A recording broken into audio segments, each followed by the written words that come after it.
Why, hi there, it's Uncle Ron, and I have a few thoughts for you today. This I don't have my glasses on.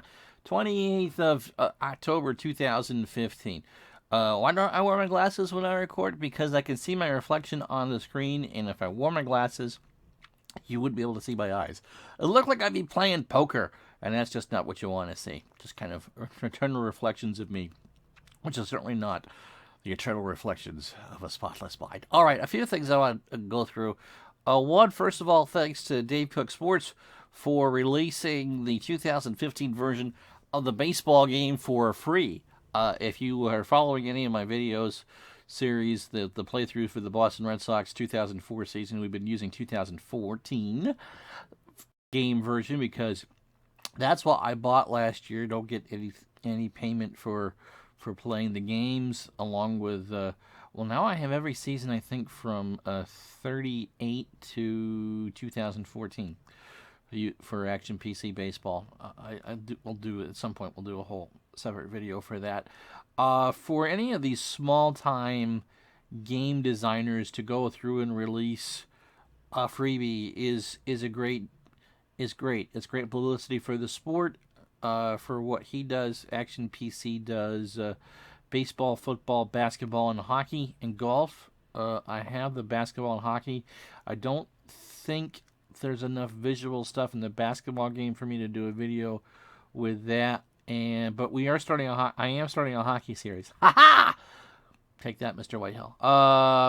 Which will be released in a couple weeks, as soon as I get a rollerball mouse, because it will make it go easier. But I've done 2 games and of a season-long replay, and we'll get into that in another video. Actually, I did the video and just haven't uploaded it yet. But thanks to Dave for doing that. I don't know if I'll buy the 2016 version right off the bat. So when I've, for a variety of reasons, I'm kind of in a hiatus now from recording games from that 2004 Red Sox season. But once we start up again after the World Series, it'll be using the 2015 version. But good for him for doing that. All right, the other thing I wanted to touch on before. Oh yeah, well, I haven't done the if you subscribe to the list and are waiting for Red Sox videos, they will return. I think starting the week after the World Series. If you notice, I don't really have a lot of use of hands and use sticks and stuff to run computers, and in trying to do videos, I realized that it's impossible to talk with a wooden spoon, which is what I use to do that with at the same time and make it sound continuous. So I'm going to be investing into a rollerball mouse and having it by the microphone, so that will allow me to do more gaming videos, or at least to try to do gaming videos without great big gaps in the sound. And when I try to do some for other games that I have, I'm kind of hoping that I won't have to do too much post-production. But that probably is going to happen anyway. So we'll be doing some more gaming videos, and probably we'll separate out the non-sports ones into another channel. Because that's how you make money on YouTube, is presenting content that people want to see and make it entertaining. And it's kind of hard to be improvise and be entertaining when you're trying to move a mouse on a keyboard. It just doesn't work very well. So we're trying to get some money off of you from YouTube and YouTube ads and all that, which dovetails into primarily what I wanted this video to be about, which is a cousin of mine on Facebook dropped my name in a link of an article done by Will Wheaton. If you remember him from Star Trek The Next Generation, he played the child of Dr. Wesley Crusher. I forget the name of the kid. I watched enough of those. It was a wonderful series, and a lot of my friends at the time loved the series, and to the point where they could recite shows verbatim years after the fact. But anyway, Will is a bright man. I think he's about my age, maybe a little bit younger. So that puts him in his either late 30s to early 40s. And then he's done quite well with the sci-fi circuit. You know, once you become a character on a cult iconic show, you will always be associated with it. He did a piece for one of his own blogs for free. 7 soft ways to reboot your life. And a friend of his read it and suggested, you should offer that. I think I can get that published on Huffington Post. Which was, oh, sure, absolutely, let's do that.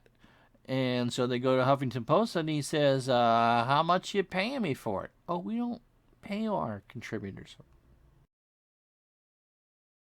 Seriously? That's going to get 100, 150, 200,000 page reads. That's a $500 article. No questions asked. He should get $500 for that. We don't pay contributors, which my cousin said me and other people who blogged seriously for long stretches of time and made no money.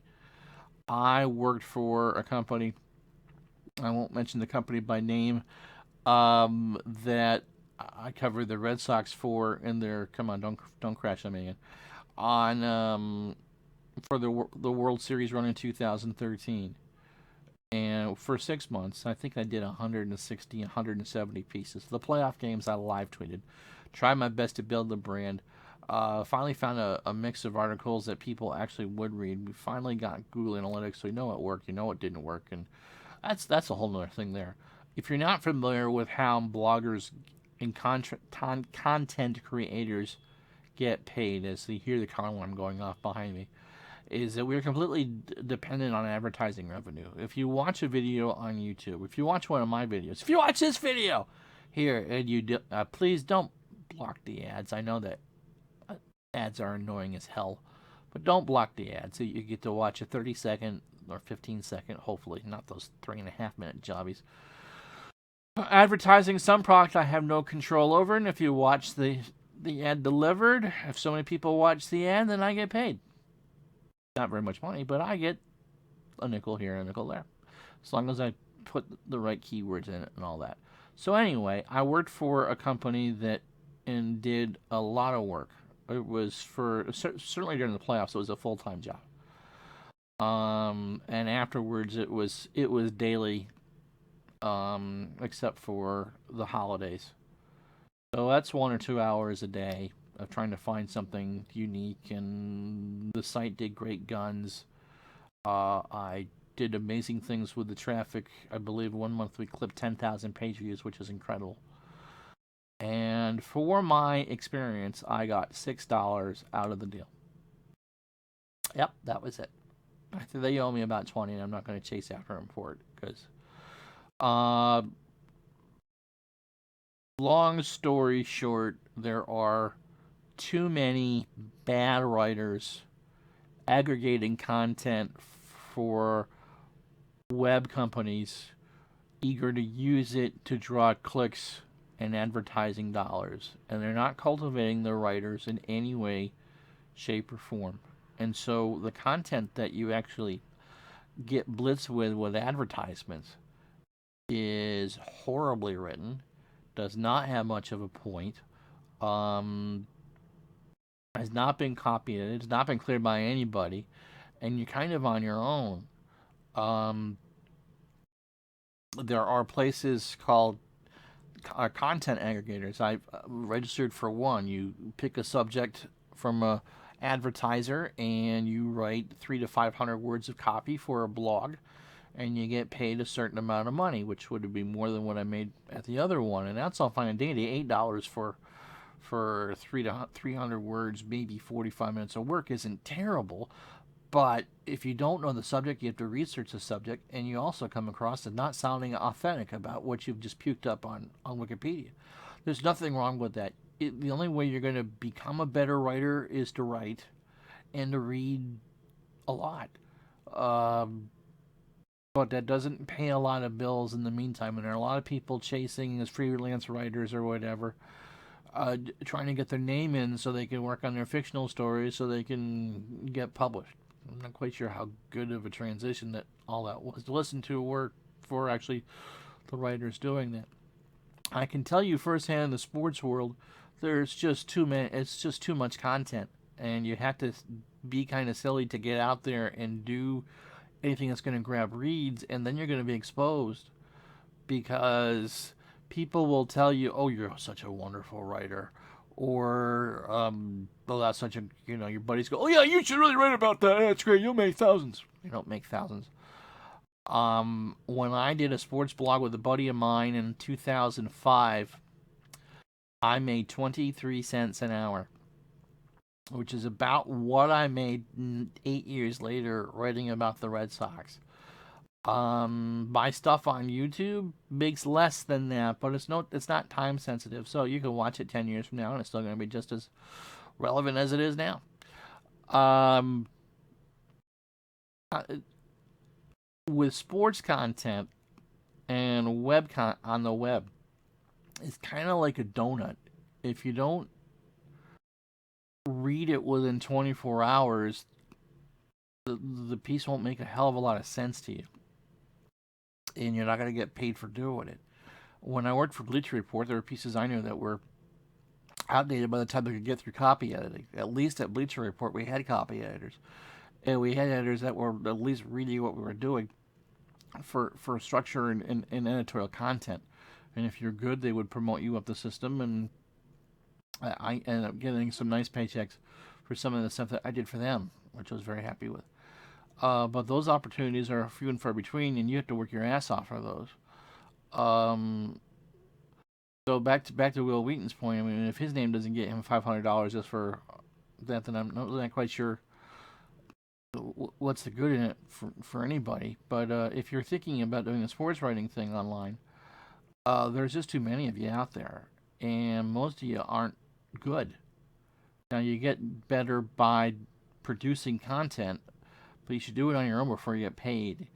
And you really need to learn grammar, punctuation, usage, and style before anyone's going to take you seriously, because with all the newspapers that are closing down and all the layoffs in the field from rights fees being too high, you are competing with people who have done this on a daily basis for between anywhere from 20 to 40 years, and are going to command $100,000 a year to do it, and should get it because that's what they do.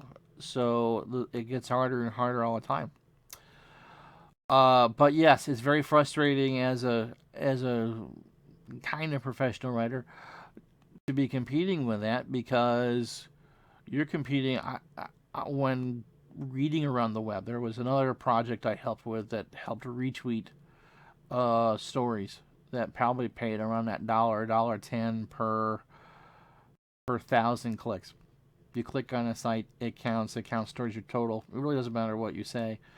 There was people who were one person or numerous people who would try to get 10 to 14 links passed at one time. They'd write 300 garbage words on a topic that they had absolutely no idea.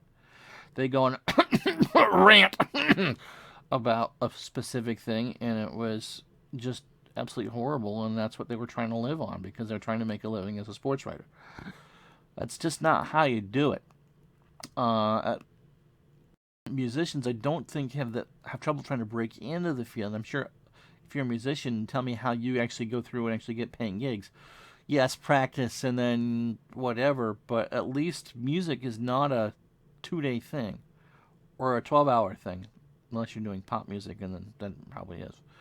So that's kind of the pitfalls around producing that kind of content. It's like a donut baker. It's like a bagel maker. It's gone after the first couple days, and if you don't have a guaranteed built-in audience, you're just not going to make any money off it. So do it for the love of the sport and to get better. So hopefully that answers a longer form version of what the relative on Facebook was looking for.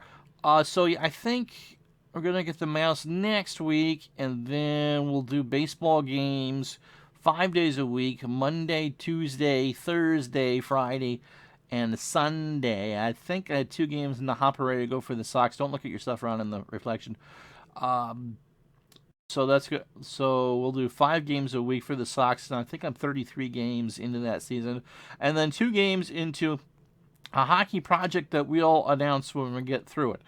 But it should be quite fun, and great. And I'm learning a lot about an era of sport I don't really know all that much about. And that's what makes it fun for me. You can also read my new notes column on seamheads.com. We try to go every Sunday. I've done it the last 2 weeks. If nothing monumental happens in Game 4 of the World Series, will be up next Sunday, if not Monday, with news and notes and just some personal reflections. And it's nothing I'm going to get paid for, and I'm loving doing it because you do it because you love to do it. I love to write, and I love baseball. So look for that. The sports content will be coming back here in a couple weeks, and hopefully on a new channel with other kind of gaming content. So follow me on Twitter at Ron Juckett. Like and subscribe, and you'll get some sports stuff. There's, like I said, 33 Red Sox games already up and a couple others. And until we get together again, I'm Ron Juckett. We'll talk to you the next time.